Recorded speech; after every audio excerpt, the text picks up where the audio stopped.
అందరికీ నమస్కారం అండి. ఈ ఇంపార్టెంట్ వీడియో చేయడానికి మోస్ట్‌లీ ఇంపార్టెంటు చాలా చాలా అంటే ఇంపార్టెంట్ వీడియో. ప్రతి ఒక్కరు గూడా తెలుసుకోవాల్సిన వీడియో. మాసూమ్ గారు నా మీద ఒక అలిగేషన్స్ తీసుకొనొచ్చారు. అది ఏంటి అంటే వాళ్ళ కూతురు పెళ్లి ఆపడానికి నేను ఇదంతా అనేసి. కాదండి. నేను ఈరోజు కాదు, సైసా గారి మీద 22/10/2023 కేసు పెట్టడం జరిగింది. వాళ్ళు అవతల పక్క మా ఇంటికి 23వ తారీఖు అవతల పక్క వాళ్ళు రావడం కూడా జరిగింది. ఆ సీసీ కెమెరా ఫుటేజ్ కూడా నేను ఈచ్ వన్ ఎవ్రీ వన్‌కి కూడా నేను పంపియడం జరిగింది. సో, ఆ వీడియో పంపించిన తర్వాత వాళ్ళు మా ఇంట్లోనే మాట్లాడడం జరిగింది. నా మొఖం చూసి నేను సైసా వాళ్ళ ఫ్యామిలీని వదిలిపెట్టి వెళ్తున్నాము అని వాళ్ళు నాకు చెప్పినది కూడా నా దగ్గర నీట్‌గా ఎవిడెన్స్ ఆడియోలు కూడా ఉన్నాయండి. నేను అవి కూడా అందరికీ షేర్ చేస్తాను. అవతల పక్క వాళ్ళు మాట్లాడింది కూడా. సో, ఎందుకు నా మీద ఇట్లాంటి అలిగేషన్స్ తీసుకొస్తున్నారో నాకు అర్థం కావాలా. మాసూమ్ కూతురు పెళ్లి ఆపడానికి, నాకు సైసాతో నికా జరగడానికి ఏమన్నా రిలేషన్‌షిప్ ఆఫ్ బిట్వీన్ ఏమన్నా ఉందా అండి? మీరే చెప్పండి. నాకు కావాల్సింది సైసా, నా భర్త, నా అత్తమామ. నాకు మాసూమ్‌తో సంబంధం ఏంది? వాళ్ళ కూతురుతో నాకు సంబంధం ఏంది? వాళ్ళ భార్యతో నాకు సంబంధం ఏంది?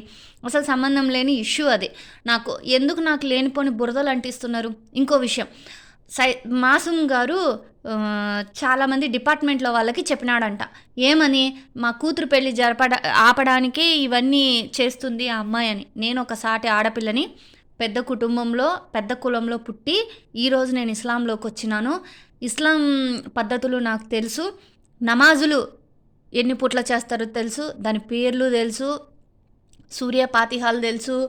తర్వాత కలిమాలు తెలుసు. ఖురాన్ చదువుతాను.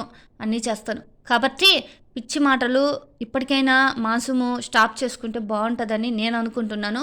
సైసా మీద పోరాటం నాది ఈరోజు కాదండి. 22/10/2023 ముందు నుంచి కూడా నా పోరాటం జరుగుతుంది. సో, ఆయనకి ఎవరో చెప్పి రాంగ్ గైడ్లైన్స్ ఇచ్చి, రాంగ్ ఇన్ఫర్మేషన్స్ ఇచ్చి అన్నీ చేసినారు. 23 తర్వాత నుంచి నేను కోర్టులో ఫైట్ చేయడం జరుగుతున్నది. కోర్టులో ప్రైవేట్ కేసు వేయడం జరిగింది. మళ్ళీ తర్వాత కోర్టులో చేస్తున్నాక నన్ను ఏ జడ్జి కానీ, ఏ ఎస్ఐ కానీ, ఏ సిఏ కానీ ఎవరు కూడా నన్ను తిట్టిన దాఖలాలు లేవు.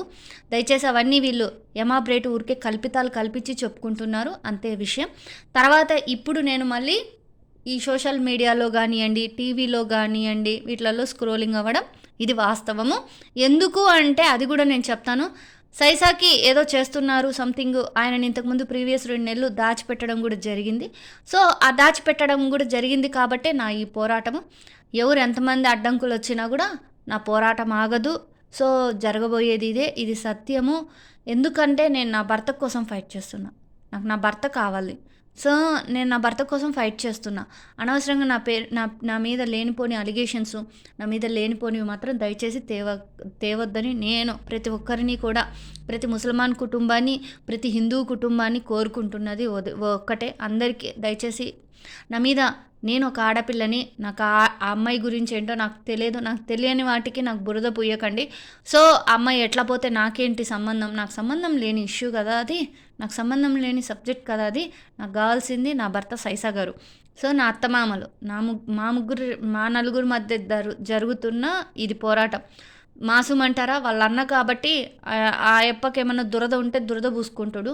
లేకుంటే నాకు సంబంధం లేని విషయం. అతను ఎవరో కూడా నాతో మా ఇంట్లో కూడా చాలా వల్గర్‌గా ఉన్నా కూడా నేను సైలెంట్‌గా ఉన్నాను. ఎందుకంటే టైం వచ్చిన రోజు నేను కరెక్ట్‌గా ఆన్సర్ చేస్తాను. ఆల్రెడీ నేను మీడియా వాళ్ళకి కూడా నేను మొత్తం ఇయ్యడం జరిగింది. అది ప్రజా యాప్‌లో కూడా రావడం జరిగింది. సో, దీనికి సంబంధించి మొత్తం ఇదవుతుంది. సో, ఇంకా మీడియా ఛానల్‌లో కూడా వస్తాయి. అందరూ కూడా చూడొచ్చు. ఇంకా మీడియా మిత్రులకు కూడా నేను పంపించాను. అది కూడా టీవీ స్క్రోలింగ్స్ వస్తాయి. ఈ 2, 3 డేస్‌లో మీరే చూడొచ్చు.